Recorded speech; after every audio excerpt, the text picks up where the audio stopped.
Hi hello అండి అందరికీ నమస్కారం అండి ఫ్రెండ్స్ ఇప్పుడు అందిన వార్త ఇక రాష్ట్రంలో ఈ ఉద్యోగులకు గుడ్ న్యూస్ చెప్పిన రాష్ట్ర ప్రభుత్వం అంటూ ఉద్యోగులకు సంబంధించి మరొక ముఖ్యమైన అప్డేట్ అయితే రావడం జరిగిందండి.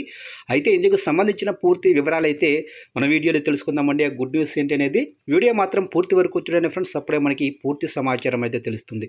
లేట్ చేయకుండా టాపిక్లోకి వెళ్ళిపోదాము. ఇక వైద్య శాఖ కాంట్రాక్ట్ ఉద్యోగులు అందరికీ తెలంగాణ ప్రభుత్వం తాజాగా శుభవార్త అయితే అందించింది.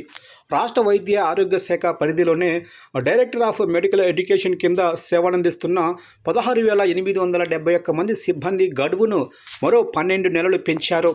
ఇక ఈ నిర్ణయం ద్వారా వేలాది కుటుంబాలకు ఎంత ఊరట లభించింది. ఏప్రిల్ 1 తేదీ నుంచి వచ్చే ఏడాది మార్చి చివరి వరకు ఈ పొడిగింపు అమల్లో ఉంటుంది. ప్రభుత్వ నిర్ణయంతో సిబ్బంది అందరూ కూడా హర్షం వ్యక్తం చేస్తున్నారు. ఇక ఈ తాజా ఉత్తర్వులు రెగ్యులర్ పోస్టుల భర్తీ ప్రక్రియ పూర్తయ్యే వరకు లేదా ప్రభుత్వ అవసరాలు తీరే వరకు కొనసాగుతాయి. ఈ సేవల్లో మొత్తం 9,900 మంది అవుట్సోర్సింగ్ సిబ్బంది ఉన్నారు. అలాగే 4,801 మంది కాంట్రాక్ట్ పద్ధతిలో పనిచేస్తున్నారు. వీటితో పాటు 3,056 మంది అనార్యం మరియు ఇతర ప్రాతిపదికన సేవలందిస్తున్నారు.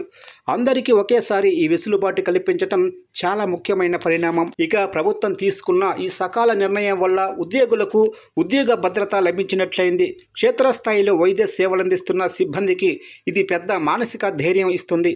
ఎలాంటి అంతరాయం లేకుండా ప్రజలకు నాణ్యమైన వైద్యం అందించడానికి ఈ పొడిగింపు ఎంతో దోహదపడుతుంది. వైద్య రంగాన్ని మరింత బలోపేతం చేయాలనే లక్ష్యంతో ప్రభుత్వం ఈ అడుగు ముందుకు వేసింది.